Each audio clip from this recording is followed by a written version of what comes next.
Hey guys, I think there's something wrong with my copy of ULTRAKILL.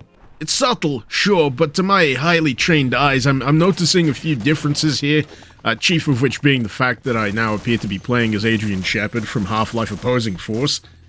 Luckily, despite Shepard's severe lack of mobility in comparison to the likes of, say, V1, the bullets still do an effective job at taking down the denizens of hell here.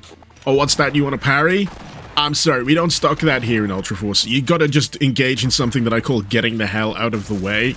Yeah, that's the only thing. That's the only thing you can really do, I'm sorry. Man, I can just imagine a seasoned ULTRAKILL veteran loading this up and just tweaking out of their own skin because of the severe lack of movement tech. But this is Ultra Force. I'm dropping the facade. That's right, this is indeed a Half-Life mod. One that really admirably replicates the look, the style of that opening layer of ULTRAKILL. This is just a demo version for the time being, by the way, so don't go expecting full one-to-one parity with the ULTRAKILL experience so far. But it does take a lot of inspiration from anything that's been released as of... when was this released? August 2025. And to that regard, you will notice that this demo level here plays kind of like a greatest hits of that opening layer. It takes inspiration from a few of the individual levels throughout, as well as a few touches that you may recognize from, say, the Encore versions of Limbo. Functionally, that doesn't actually really change much of what you're doing throughout the course of this level. It plays like Half-Life Opposing Force in terms of the gunplay. What can I say? The heat doesn't really affect you in any way, and when later on the heat is turned off, again, that doesn't really have any functional effect on how you're playing. It just switches up the vibe. Enemy-wise, the usual suspects apply here. You got your standard husks, you've got your heavier husks, and of course you got good old Maurice, who mercifully doesn't have his big ol' explosive charge attack. He just spams the standard orbs, which is really lenient, all things considered. I'll be honest with you, if most of these enemies were playing with the standard deck of attacks, I don't think Adrian Shepard would be lasting more than 5 seconds. I'd say this goes double, nay triple, for the likes of Swords Machine, who is in a much less dynamic form here in terms of his range of attacks. Again, you're not going to be able to parry, so I can fully understand why they, reduce the aggressiveness of these kinds of enemies. But personally, it does make me wonder whether the modders are considering maybe trying to integrate some kind of parry mechanic. That'll be fun to see.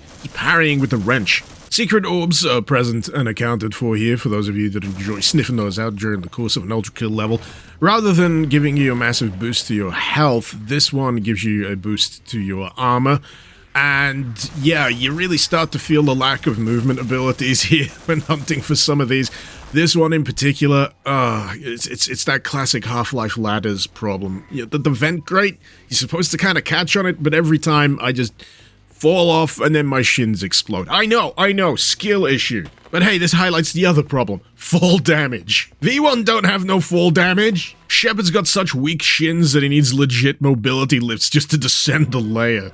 Well, would you look at that. The Cerberus brothers do in fact make an appearance here as the final boss of this demo for Ultra Force, and I gotta admit, the first few attempts here, these guys gave me some serious trouble. The first one, I could take down fine. You just plug away, shoot it till it dies, but the addition of that second one partway through, it just kept depleting my health reserves. I just couldn't make enough room to avoid that explosive throw attack that they do. But then I stumbled on a solution, which is if you get right up close to them, they don't actually have any attack to deal with you at close range. Back in ULTRAKILL, they've got that ground stomp attack that sends out the shockwave. Here, they just walk at you. They can't really inflict any damage at that range, and they do require a bit of distance if they actually want to trigger that only viable attack they have. If you want to play with existing ULTRAKILL lore, I think Hell is favoring Shepard a bit here, giving him an active handicap when it comes to his encounters with enemies so he can catch up with V1 and finally have some kind of fateful duel. Even then, I don't think I particularly fancy Shepard's chances. If anything, I find this entire experience hilariously endearing, because it's two things that really shouldn't go together. And in all honesty, they don't. And I mean that purely from a gameplay standpoint. You take everything that makes ULTRAKILL dynamic and fun and satisfying, and then and then you make it play like Half-Life opposing force.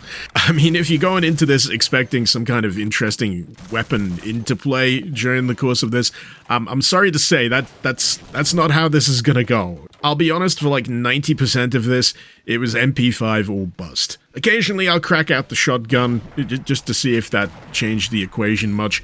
And man, the rocket launcher, depending on the location of the enemy, is a little bit of a crapshoot. You're better off, again, in all honesty, just sticking with the MP5 and just using the underbarrel grenade launcher.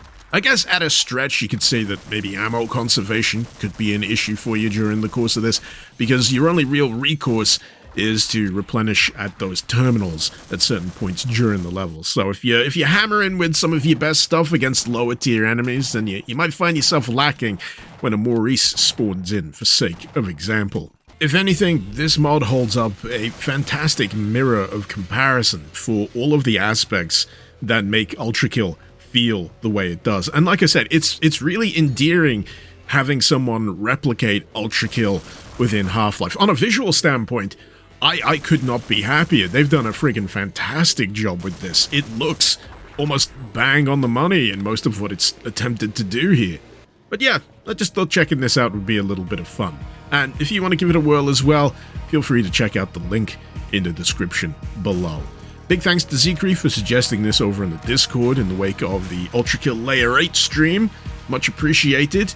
And if you've enjoyed what you've seen here today, feel free to drop a like, maybe even a subscribe. But until next time, this has been Mr. Icarus. Thank you very much for watching. Icarus out.